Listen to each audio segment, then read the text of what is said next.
Hi everyone! Welcome to the Empath Arc. It's another love reading, timeless and general. Take what resonates lang po. Maybe some part of the reading makaresonate kayo, some part of it hindi. Totally makaresonate na parang kwento ninyo ito, pinagdadaanan ninyo, or mga gabay. Kung sakasakaling mapagdaanan ninyo ang mga sitwasyon na to, ano ang mga gabay sa atin ng ating spirit guide, okay? Spirit guides, send me messages. Anong love connections ito, lessons in life and guidance ang nais yung ipabatid sa amin. Mga aral at gabay sa buhay pag-ibig. Okay, so ito munang mga mensahe na ito. Okay, we have here Four of Swords, Nine of Wands, Four of Pentacles, the Fool, Temperance, Page of Wands, Page of Cups, and Four of Wands. May kinalaman ito sa ex ninyo. Okay, meron kasi dito Four of Swords. Ito yung gusto mo lang magpahinga, you need some relaxation, you need peace of mind, meditation, kasi sobra ng, sabi na, ang dami-dami mong iniisip na, kaya mas gusto mo na lang i-relax pa ang pag-iisip mo. Ayaw mo na masyadong isipin pa ang nangyari sa inyo ng ex mo, ayaw mo na siya masyado pang, sabihin natin na gumulo pa sa isipan mo. Kasi sometimes ito yung nangyayari, maraming battles diyan sa nararanasan pagdating sa relationship mo. Ibig sabihin tong battle na ito parang pinaglalaban mo ng gusto na magbago pa yung person mo o bumalik sa'yo yung person mo. Diba? Parang kung lumayo siya, parang gusto mo ipaglaban talaga ng gusto yung sa inyong dalawa. Dahil andito you're still holding on.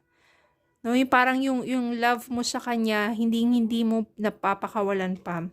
Kahit sabihin mo may mga nangyari sa inyong dalawa, ang maganda dito, Page of Cups. Parang hindi ka nagtatanim ng sama ng loob. At saka at the same time, parang meron kang dito ay parang yung happy person ka. Kahit ganun yung nangyari sa'yo, deep inside, you still feel the love, the joy. So that kahit nasabihin mong gano'n ng medyo struggle pagdating sa relationship, so kahit may mga struggle ka pagdating sa relationship, you still have that, yung youthfulness, no?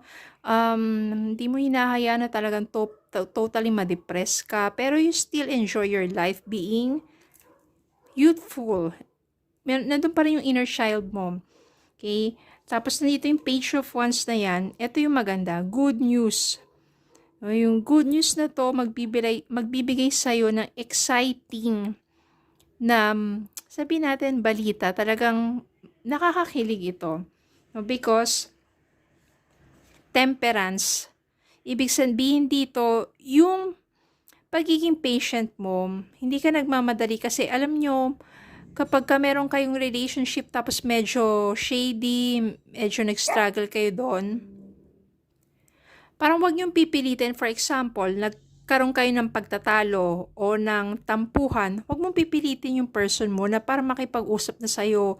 Kung gusto niya sa mga panahon na yun, is manahimik muna. Kasi siguro kung pareho, kung sasabayan niya yung init ng ulo mo or ikaw, sasabayan mo yung init ng ulo niya, hindi talaga mauuwi yun sa magandang, sabihin natin, resulta. Pero, yung iba kasi, hindi naka-align no? Pagka nagkaroon ng problema, gusto pag-usapan agad. Yung iba naman na, yung kapartner nila kapag may problema, gusto niya munang pahupain muna yung mga init ng ulo bago pag-usapan para mas maayos nga naman, 'di ba, ang pag-uusap kaysa yung sabay kayo edi magsisigawan lang kayo, hindi kayo magkakaunawaan. So hindi yung magiging heart to heart to, kundi 'di ba pataasan lang ng pride 'yan, ganon. So dito, yung maganda dito, temperance, you are patient.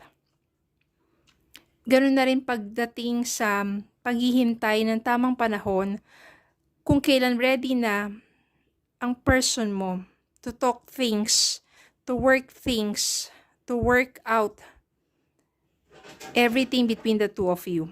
Okay, so nandito yung temperance. So habang hindi pa siya nakikipag-usap sa'yo, ganyan, you just enjoy your life, being youth, ganyan, kahit na sabi mo pinaglalaban mo ito, siguro palagi ka nagpipray, pinaglalaban mo because you're still holding on with that love, yung feelings mo para sa kanya, at yung katahimikan naman na binigay mo doon sa person mo, nakatulong naman yon. Because the Fool dito means sa mga panahon na hindi mo na siya kinukulit pa. Kasi minsan ganyan yan eh. Kapag yung person mo, di ba pag nagkaroon kayong tampuhan, tapos nawalan kayo ng communication, na parang kala mo ghosting na, ikaw, pero di ka pa rin naman naka-block sa kanya. So chat ka ng chat, ang dami mo nang pinagsasabi, di ba? Ganyan, tapos wala siyang sagot.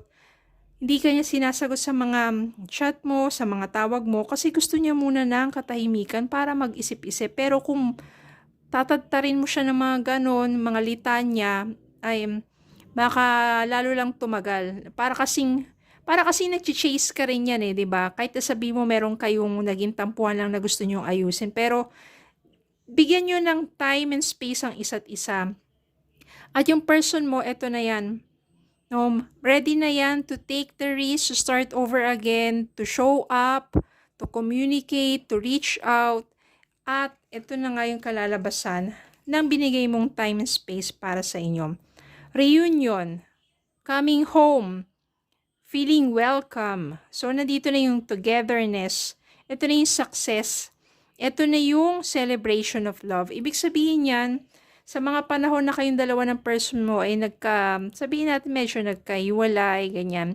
Wala mo ng communication, wala mo ng usap-usap. Mas maganda na, tumahimik ka na lang muna. Just pray. Continue to live your life. Hayaan mo rin siya. Kasi sa mga panahon na yon na wala mo ng communication, diba? Ibigay mo sa kanya yung panahon na time and space na yan, dun kanya mamimiss. Hindi yung kapag palagi kang, sabihin natin, palagi kang nagchat-chat, palagi kang tumatawag, kahit ayaw pa niya munang makipag-usap. Mas lalong maguguluhan ang isipan niya eh. Pero kapag hindi ka muna nagparamdam din, dahil ayaw rin naman niya muna, sabihin natin, mag-usap kayo, dahil siguro pinapalipas lang naman niya yung yung tindi o yung init ng, sabihin natin, ng pagtatalo ninyo. Doon din naman yung time na makaka-realize yan at mamimiss ka niya. Sabihin, bakit nangungulit to? Tapos ngayon hindi na nagpaparamdam, ano na kaya nangyayari sa iso? Babaliktad yung energy na yan. Ikaw naman yung iisipin niya, siya naman yung mag-worry, siya naman yung sabihin natin, make things, have some realization kung ano man yung mga pagkakamali, pagkukulang. At ito na nga, ang kalalabasan niyan is reunion, joyful reunion, reconciliation, to talk things over and to be together again, to make some adjustment, diba? Kakaroon ng mga syempre mga pagbabago, pag-uusapan na heart-to-heart talk yan. At ready na kayo to start over again with your life. So, ganun lang kapag wag kasi makipagsabayan sa init ng ulo o pagtatalo.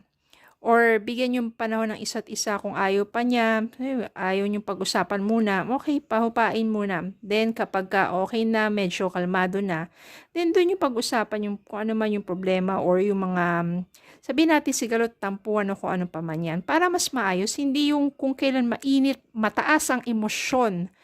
No, hindi talaga maayos yan. Lalo lang kayo sabihin natin, baka magkasakitan, baka kasi may mga salitang mailalabas ikaw at yung person mo na talagang makakapanakit ng damdamin. Kasi kapag ang salita binitawan, hindi na mababawi yan. Okay, so ganun lang po. Maging kalmado lang, temperance, and wait for the right time. Dahil maayos din kayo ng person mo. At babalik dahil mamimiss ka niyan. Okay? So, yun lang po. Maraming salamat po for watching. Please don't forget to like, share, comment, subscribe. Follow me on Facebook and YouTube. Have a good day po and God bless.